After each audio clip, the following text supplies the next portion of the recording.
नमस्कार, मैं हूं रतीश त्रिवेदी और एबीपी गंगा के वेब बुलेटिन में कानपुर से आज की खबरों की अगर बात की जाए तो सबसे पहले बात समाजवादी पार्टी के विधायक इरफान सोलंकी की करते हैं।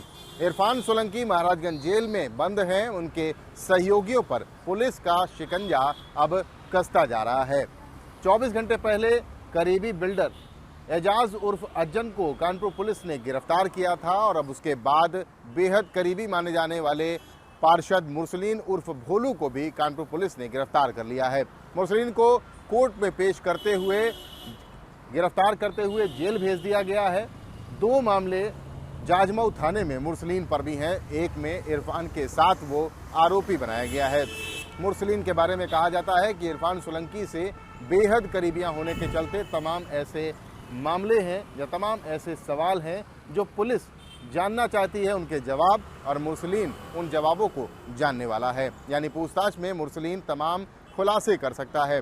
दरअसल कानपुर पुलिस पिछले कुछ दिनों से इरफान सोलंकी के करीबियों पर लगातार शिकंजा कस रही है। ऐसी एक लिस्ट बनाई गई है, कुछ लोगों को चिन्हित किया गया है जिनसे ये जानने की कोशिश की जा रही है कि इरफान सोलंकी ने और उनके सहयोगियों ने अपराध कारित करते हुए कितनी संपत्ति बनाई है। कई 100 करोड़ की संपत्ति की बात कही जा रही है। कानपुर, दिल्ली, मुंबई तमाम ऐसी जगहें हैं जहां पर इरफान सोलंकी, रिजवान ने अपराध कारित करते हुए ऐसी संपत्तियां अर्जित की हैं, ऐसा कानपुर पुलिस का दावा है। और उसी के क्रम में एक पोस्टर जारी किया गया था जिसमें कुछ नंबर दिए गए थे और उन नंबरों पर गोपनीय सूचनाएं मांगी गई थी। यानी लोगों से अपील की गई थी कि लोग आगे बढ़कर आएं जो इरफान और उनके सहयोगियों को जानते हैं और उनके जानने के साथ साथ अपराध कारित करते हुए जो संपत्तियां अर्जित की गई हैं उनके बारे में गोपनीय सूचनाएं दें, जिनकी इंफॉर्मेशन यानी जिनकी सूचना पर पुलिस काम करेगी और जो सूचना देगा उसकी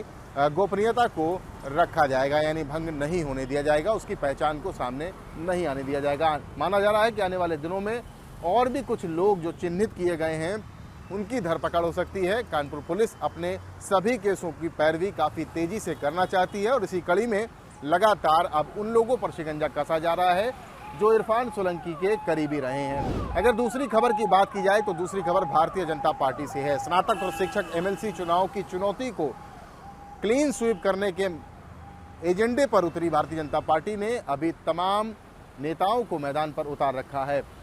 भारतीय जनता पार्टी की अगर बात की जाए तो प्रदेश उपाध्यक्ष विजय बहादुर पाठक कानपुर में कैंप कर रहे हैं क्योंकि यहां पर 2 सीटें हैं, स्नातक और शिक्षक। स्नातक सीट पर भारतीय जनता पार्टी को ज़्यादा चिंता नहीं है क्योंकि एमएलसी अरुण पाठक तीसरी बार मैदान में है और स्नातक सीटों पर जो मतदाताओं को बनवाने का काम होता है वो पिछले 5 साल में काफ़ी बेहतर तरीके से किया गया। लेकिन शिक्षक एमएलसी सीट पर वेणु रंजन भदौरिया को उतारा गया है और वेणु रंजन भदौरिया के साथ पूरा महकमा या ये कहा जाए कि पूरी पार्टी लगी हुई है, पूरा संगठन लगा हुआ है। इसीलिए मतदान केंद्र संवर्धन और प्रबंधन की बात की जा रही है। मतदान केंद्र पर ध्यान और फोकस लगा दिया गया है। निचले पायदान पर खड़े कार्यकर्ताओं को काम दिया गया है और काम हमेशा दिया जाता है, लेकिन इस बार वोटरों के वोट के संयोजन को लेकर के, वोटरों से संपर्क को लेकर और वोट मतदान वाले दिन डलवाने को लेकर के लगातार वार्ड स्तर पर जो बैठकें हैं वो आयोजित की जा रही हैं। कार्यकर्ता ही नहीं, गौर करने वाली बात यह है कि विधायकों को, सभी विधायकों के साथ, जनप्रतिनिधियों के साथ, इवन सांसदों के साथ भी बैठक की जा रही है और उनको भी इन चुनाव में लगाया गया है। यानी बैठक का एजेंडा भारतीय जनता पार्टी का क्लियर है कि 5 की 5 सीटों पर क्लीन स्वीप करना है तो सभी के पास काम होना चाहिए, क्योंकि कहा जाता है कि 365 दिन 24 घंटे भारतीय जनता पार्टी चुनावी मोड पर रहती है और सभी को चुनाव पर लगाया हुआ है। स्नातक की सीटों पर तो भारतीय जनता पार्टी के एमएलसी रहे हैं, लेकिन शिक्षक सीटों पर 2 प्रत्याशी पहली बार पार्टी ने उतारे हैं और इन दोनों सीटों को भी प्रतिष्ठा का प्रश्न बनाते हुए इन दोनों को भी जीतने की जोर आजमाइश भारतीय जनता पार्टी के द्वारा की जा रही है। अगर तीसरी खबर की बात की जाए तो जलकल और जल निगम के बीच कानपुर की जनता फंसी हुई है। 10 लाख की आबादी को वाटर जो जल शोधन संयंत्र है वहां से पानी दिया जाता है गंगा बैराज के, लेकिन अब यहां पर पचड़ा ये फंसा हुआ है कि जिस योजना को जल निगम ने बनाया, अब उस योजना को हैंडओवर लेने के लिए जलकल विभाग तैयार नहीं है। ये नई बात नहीं है, पिछले 5 साल से लगातार पत्राचार चल रहा है जलकल विभाग और जल निगम के बीच, लेकिन जलकल विभाग हैंडओवर लेने को तैयार नहीं है। जलकल विभाग ने पत्र का जवाब देते हुए कहा है कि जिस उद्देश्य और जिस मकसद से इस योजना को बनाया गया था उसका मकसद ही पूरा नहीं हुआ। फ्लो और 25% क्षमता के साथ जो वाटर ट्रीटमेंट प्लांट हैं वो काम कर रहे हैं। बहुत सारी कमियां हैं। जल निगम और जलकल विभाग के अधिकारियों ने संयुक्त विजिट किया और इस समस्या का समाधान करने के लिए गंभीर पहल की है, लेकिन जलकल विभाग का कहना है कि ये समस्या अभी सुलझती हुई नहीं दिख रही है। शासन का भी काफ़ी दबाव है और जनप्रतिनिधियों का भी काफ़ी दबाव है, लेकिन जलकल विभाग को जल निगम के चलते कई बार फजीहत का सामना करना पड़ता है।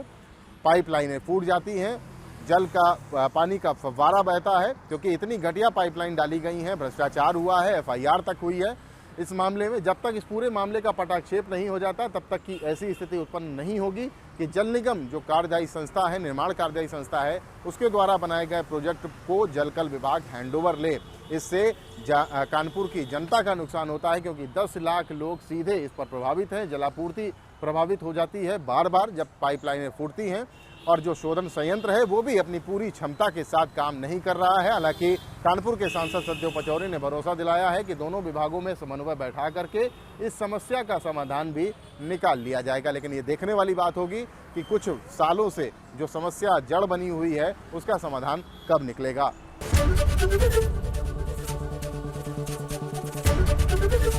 ABP गंगा, खबर आपकी, जुबान आपकी।